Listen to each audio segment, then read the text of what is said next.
Hello friends, നമുക്കൊന്നൊരു pineapple മോര് കറി വെച്ച് നോക്കിയാലോ. ഇതിനായിട്ട് നല്ല പഴുത്ത പൈനാപ്പിൾ ചെറിയ കഷ്ണങ്ങളാക്കി അരിഞ്ഞത് ഒരു കപ്പ് എടുത്തിട്ടുണ്ടേ.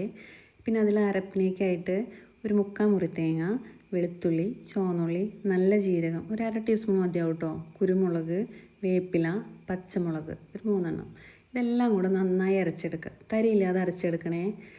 പിന്നെ അതിന് ശേഷം നമ്മൾ ചട്ടി വെച്ച് ഒന്ന് ചൂടായി വരുമ്പോൾ വെളിച്ചെണ്ണ ആഡ് ചെയ്ത് കൊടുക്കുക. വെളിച്ചെണ്ണ യൂസ് ചെയ്താൽ മതി കേട്ടോ, ഓയിൽ അങ്ങനത്തെ ഒന്നും യൂസ് ചെയ്യണ്ട. അതൊന്ന് ചൂടായി വരുന്ന ടൈമിൽ ലേശം ഉലുവ ചേർത്ത് കൊടുക്കുക, ഒരു 1/2 ടീസ്പൂണൊക്കെ മതിയാവും. അതൊന്ന് മൂത്ത് വരുമ്പോൾ നമ്മുടെ കടുക് ചേർക്കണുണ്ടേ. കടുകും 1/2 ടീസ്പൂൺ തന്നെ മതിയാവും, കൂടുതൽ വേണ്ട. അതൊന്ന് പൊട്ടി തുടങ്ങുമ്പോൾ നമ്മുടെ ഉണക്കമുളക്, വറ്റൽമുളക് എന്നൊക്കെ പറയില്ലേ, അതൊരു 3-4 എണ്ണം ചെറിയ കഷ്ണങ്ങളാക്കി ആഡ് ചെയ്ത് കൊടുക്കുക കേട്ടോ. പിന്നെ നമ്മുടെ ഇഞ്ചി എന്ന് പറയുമ്പോൾ ഒരു ചെറിയ കഷ്ണം ഇഞ്ചി ആഡ് ചെയ്താൽ മതി, ഒരുപാട് വലുതൊന്നും നമുക്ക് ആവശ്യമില്ല. പിന്നെ പച്ചമുളകാണ് ഇട്ടത്, അത് ഒരു 3-4 എരിവിനനുസരിച്ച് ചേർത്താൽ മതി കേട്ടോ. പിന്നെ നമ്മുടെ കറിവേപ്പിലയാണ് ആഡ് ചെയ്തത്. അതൊക്കെ ഒന്ന് നന്നായി വഴറ്റി കൊടുക്കുക. അതൊന്ന് മൂത്ത് വരുന്ന ടൈം ആകുമ്പോൾ നമ്മൾ നേരത്തെ മാറ്റി വെച്ച കഷ്ണങ്ങളില്ലേ, അത് നമുക്കിതിലേക്ക് ചേർത്ത് കൊടുക്കാം കേട്ടോ.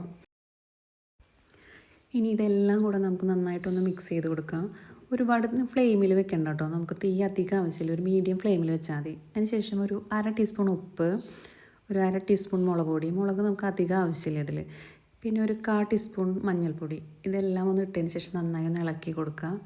പിന്നെ ഞാനിതിലേ കായത്തിൻ്റെ പൊടി ചേർക്കാറുണ്ട് കേട്ടോ. അധികം ആൾക്കാർ അങ്ങനെ കായത്തിൻ്റെ പൊടി ചേർക്കാറില്ല, പക്ഷെ ഞാൻ ചേർക്കാറുണ്ട്. ഇതിന് ടേസ്റ്റ് ഒരു പ്രത്യേക ടേസ്റ്റ് ആയിരിക്കും, ഒരു നല്ലൊരു സ്മെല്ലുണ്ടായിരിക്കും കറിക്ക്. അധികം പാടില്ല, ഒരു ലേശം കേട്ടോ. അതിന് ശേഷം നമ്മുടെ ശർക്കരയില്ലേ, ശർക്കര ഒരു 1/2 ടീസ്പൂൺ ശർക്കര ചേർത്ത് കൊടുക്കാം. ഇത് നന്നായി ഒന്ന് മിക്സ് ചെയ്ത് കഴിഞ്ഞിട്ട് ഇത് ഈ കഷ്ണങ്ങളിൽ നിന്നെല്ലാം എണ്ണ വിട്ട് വരുന്ന ഒരു ടൈമുണ്ട്. നമ്മുടെ കഷ്ണവും എണ്ണയും വെവ്വേറെ ആയിട്ട് മാറി നിൽക്കും. ആ ടൈമിൽ നമ്മൾ നമ്മുടെ അരപ്പ് ചേർത്ത് കൊടുക്കണം കേട്ടോ. പ്രത്യേകം ശ്രദ്ധിക്കേണ്ടത്, അതിന് മുന്നായിട്ട് നമ്മൾ അരപ്പ് ചേർക്കരുത് ഇതിൽ. ആ എണ്ണ വിട്ട് വരുന്ന ടൈമിൽ നമ്മുടെ അരപ്പൊക്കെ ചേർത്ത് നന്നായി ഒന്ന് ഇളക്കി കൊടുക്കുക. തീ അധികം വേണ്ട, നമുക്ക് അതേ തീ തന്നെ മതി, മീഡിയം ഫ്ലെയിം മതി. വെച്ചാൽ ഇതിൽ നിന്ന് വെള്ളം പൊട്ടിത്തെറിക്കാനുള്ള ചാൻസ് ഉണ്ട്, നമ്മുടെ കൈമിലേക്കൊക്കെ പൊട്ടിത്തെറിക്കും. അപ്പോൾ അതൊന്ന് സൂക്ഷിച്ചോളൂ. അപ്പോൾ ചെറിയ തീയിലിട്ട് നന്നായി ഇളക്കി അതിൽ വെള്ളത്തിൻ്റെ അംശം പോകണ വരെ നമ്മൾ ഇളക്കിക്കൊണ്ടിരിക്കണം. അതല്ലെങ്കിൽ നമ്മുടെ കറി പെട്ടെന്ന് കേടാവാനുള്ള ചാൻസ് കൂടുതലാണ്. ഇനി നമുക്ക് തൈര് ആഡ് ചെയ്ത് കൊടുക്കാം. തൈര് ഒന്ന് മിക്സിയിലിട്ടിട്ട് ജസ്റ്റ് ഒന്ന് അടിച്ച കട്ടയൊക്കെ ഒന്ന് മാറ്റിയതിന് ശേഷം ഒരു 3/4 കപ്പ് തൈര് മതിയാവും കേട്ടോ. ഒരു 3/4 കപ്പ് തൈര്, കട്ടയൊന്നും ഇല്ലാതെ നല്ല പുളിയുള്ള തൈര് എടുത്തോളേ, നല്ല ടേസ്റ്റ് ഉണ്ടാവുള്ളൂ. അതൊന്ന് ആഡ് ചെയ്ത് കൊടുത്ത് ഒന്ന് തിള വരുന്ന ടൈമിൽ ആവശ്യത്തിന് ഉപ്പ് ചേർത്ത് കൊടുക്കുക. എന്തായാലും തൈര് ആഡ് ചെയ്താലും ഉപ്പ് ആവശ്യം വരും. അപ്പോൾ ആവശ്യത്തിന് ഉപ്പിട്ടൊന്ന് ഇളക്കി കഴിഞ്ഞാൽ പണി കഴിഞ്ഞു, ഇത്രയേ ഉള്ളൂ. ഒന്ന് നല്ല തിള വരുമ്പോൾ ഒന്ന് ഓഫാക്കി വെച്ചാൽ നമ്മുടെ മോര് കറി റെഡി ആയിട്ടുണ്ട്.